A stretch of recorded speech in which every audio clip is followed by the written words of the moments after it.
Next, there will be a guest of honor speech from our former minister, 김성환. 다음 순서로는 김성환 전 장관님의 기조연설이 있겠습니다.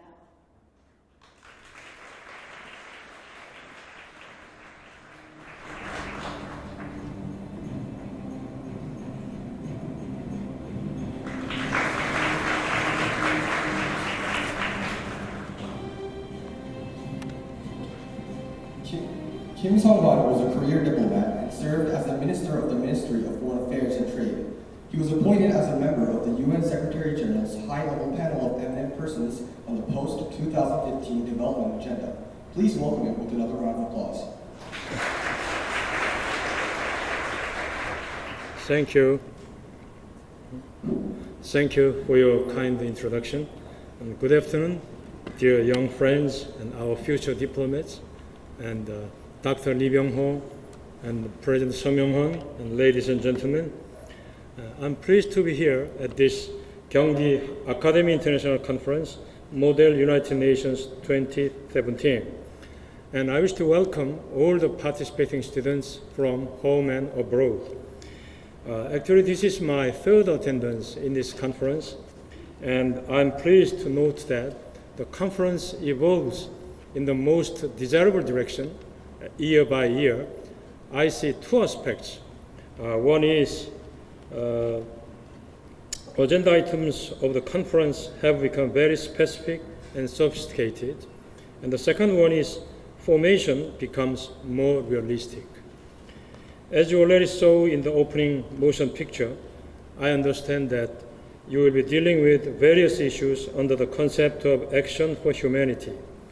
High School Committee will discuss the issues of anti-terrorism, human trafficking, tax evasion, development cooperation, and refugees, while Middle School Committee will touch upon the issues of gender equality, child labor, literacy gap, youth employment, malnutrition, protection of environment, and labor rights. As you may know, most agenda items are related with the goals and targets of Sustainable Development Goals, which were the main theme of last year's conference. In this regard, I hope that you will discuss all these issues in the context of how to implement SDG goals and targets, which is one of the most important tasks of international community, and all the member countries of the United Nations should implement until 2030. Young friends, since our last conference, international order has become unstable, and multilateralism, which has been the backbone of international cooperation and the basis of the foundation of the UN system, has been drastically weakened. British people opted for the exit from the European Union, and nationalistic movement has been strengthened in many countries around the world. In particular, President Trump's America First policies are shaking the existing world order and free trade system, which has been maintained by the US administration themselves for the last 7 decades since World War II. Under this situation, I would like to draw your attention to several issues which I believe the leaders of our future generation like you should keep in mind and make efforts to resolve in the years to come. The first one is how to upgrade the United Nations system and let the UN continue to fulfill its vital role in the 21st century. As the UN already entered its 8th decade, it should continue to inspire humanity and be fit for the new age of sustainable development. Specifically, as Professor Jeffrey Sachs, professor of Columbia University and who is an ardent supporter of the UN system, suggested the UN needs to strengthen its expertise in areas such as ocean health, renewable energy systems, urban design, disease control, technological innovation, public-private partnership, and peaceful cultural cooperation. In order for UN to achieve this goal, the UN needs more funding, and the member countries should contribute more. In relation with this, I believe that public awareness about the need for funding is very important, and the young leaders like you can play important roles in this area. Whenever we talk about UN reform, main issue is always the governance of the UN, particularly the composition of UN Security Council. It is a consensus that the current composition does not reflect the global geopolitical realities. It seems to me that the most compelling issue is that Asia-Pacific region is massively underrepresented in the Security Council seats. The Asia and Pacific region roughly accounts for 55% of the world population and 45% of world GDP, but has only 20% of the seats, 3 out of 15 permanent and rotating seats. Under the current international political dynamics, it is not easy to achieve this goal. However, I firmly believe that this would be done by the efforts of future leaders of Asia and Pacific. The second one is how to adapt to the new trend of globalization. Many countries around the world, including the United States, are talking about negative effects of the globalization. But I believe globalization has done the world a lot of good. Research from the McKinsey Global Institute shows that thanks to global flows of goods, services, finance, data, and people, world GDP is more than 10% higher than it would have been if economies remained closed. Even globalization has narrowed inequality among nations.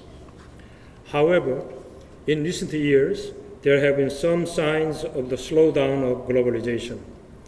Since the global financial crisis in 2008, cross-border capital flows have plummeted, and since 2010, GDP growth has outpaced that of trade, while global trade grew twice as fast as global GDP from 1997 to 2007.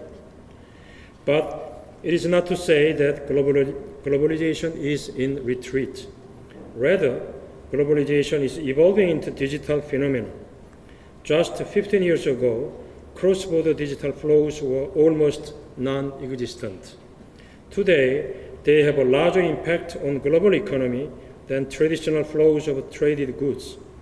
The volume of cross-border data flows has soared 45-fold since 2005, and it is expected to grow another 9-fold over the next 5 years. I think you are already experiencing this new phenomenon. You can easily stream the new songs of world-famous singers like Beyoncé on its release and use e-commerce platform Alibaba to buy Chinese goods. You can take online courses of Ivy League universities wherever you are. This new form of digital globalization is more knowledge-intensive and requires broadband connections. It will reduce barriers to entry, strengthen competition, and change the rules of doing business. I hope you, the future leaders of the international community, will fully adapt yourselves to this new trend and lead a new digital globalization while taking care of the needs of the communities and individuals left behind by globalization. Lastly, I would like to briefly touch upon the importance of regional cooperation, particularly cooperation among Korea, Japan, and China. The population of the three countries accounts for approximately 25% of the world's population, and trade volume combined account for around 20% of the world total. The gross GDP of the region is ranked number 3, following the NAFTA and EU, and the foreign exchange reserves make up half of the world total. Despite the growing interdependence and economic cooperation among the three countries, political and diplomatic situation in Northeast Asia has always been intricate due to historical and territorial issues. During the last several years, the ties in the region have been more turbulent than ever. Some people have a pessimistic view on the future relations among three countries. However, I strongly believe that we should make strenuous efforts to build and strengthen our relationship in a future-oriented way. I know that this time, only students from Japan participate in this conference. And I hope that someday students from 3 countries gather together and discuss how to achieve a level of cooperation as developed as those of other regions, and the students participating in this conference would play a crucial role in realizing this vision.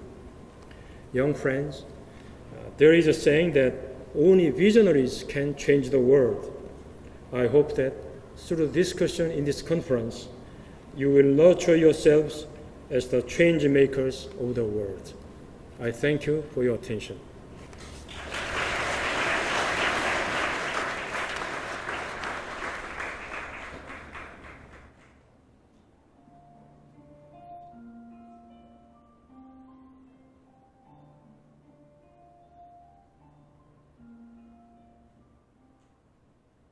Thank you, Foreign Minister Kim Sung-hwan, for such an amazing